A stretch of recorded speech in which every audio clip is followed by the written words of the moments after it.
Hockey World Cup starts in a week on 28th November 2018.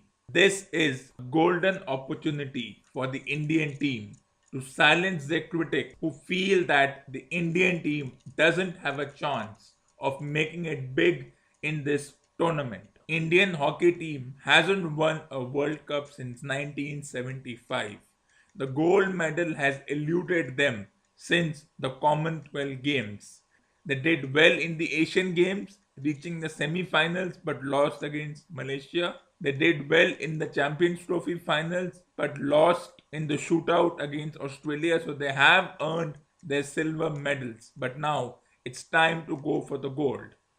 They are being led by Manpreet Singh, along with the experience of Mandeep Singh, Akashdeep Singh. They can go all the way in this tournament. They have an astute coach in Harinder Singh with virtually no expectations. They can work quietly in this tournament and reach the semi-final and the final stages of this tournament.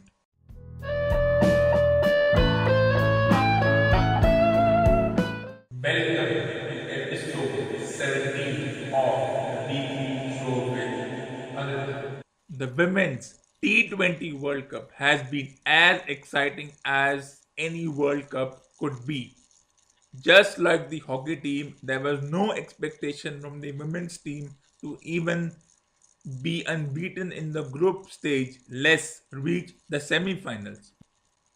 The way the Indian T20 women's team comfortably topped the group stage, beating Australia, New Zealand, Ireland, and Pakistan. It seemed surreal, like right out of a video game. They faced England in the semi-finals. There have been talks of a possible revenge motive against England in the 2017 50-over World Cup. The same Indian team made it to the finals of that particular tournament. They will face Australia or the defending champions West Indies in the finals, though we have to wait for the semi-finals to decide on a result.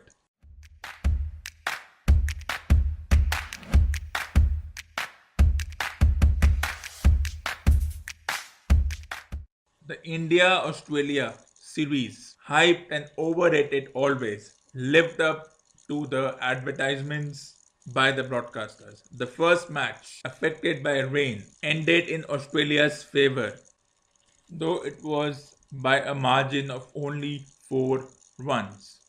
Australia, who looked like making 130 when the rain came down, added those extra 30 runs as they went to 158. And the Lewis system added another 15 runs, which meant India needed 10 runs per over. It was an excellent effort by Shikhar Dhawan, ably supported by Karthik and Pant, though they were trumped by the efforts of Glenn Maxwell and Marcus Stoinis. Marcus Stoinis, who bowled the last over, and with his skills of bowling slower deliveries and other assortments, he managed to defend 13 runs in the last over. There will be a debate whether Virat Kohli should have come at number 3 and why was Rahul sent at number 3. A 4-run margin should not receive any kind of criticism. Pandya and Khalil Ahmed went for runs, but that is how T20 is supposed to be. This was the best team available. With the absence of Hardik Pandya, Kedar Jadhav, they had to assemble a team where they could accommodate everyone. Instead of Rahul, they could have had Manish Pandey.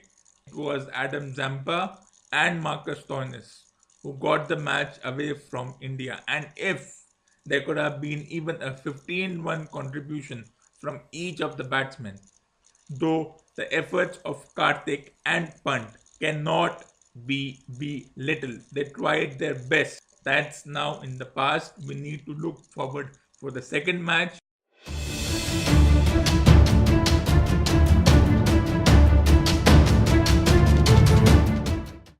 The Survivor Series pay-per-view was another epic watch as we saw champions take on champions, especially WWE champion Daniel Bryan. Yes, it's Daniel Bryan, not AJ Styles.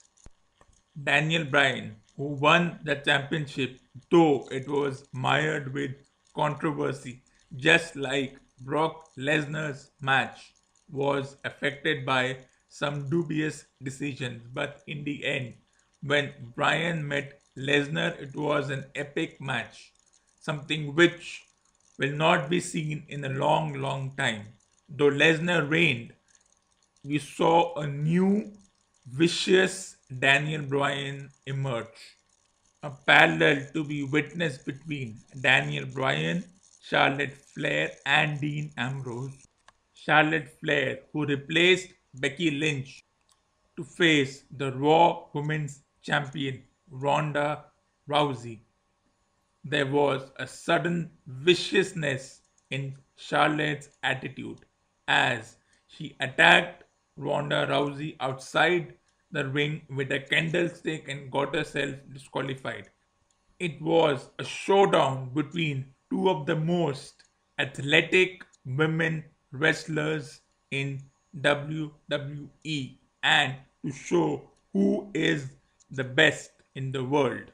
The mind games between Rollins and Ambrose continues, and another chapter would be written in their rivalry slash friendship when Ambrose gets a shot at the Intercontinental title at the TLC pay per view.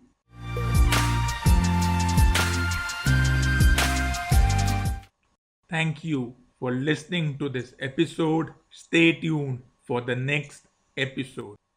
Please like and subscribe to my YouTube channel.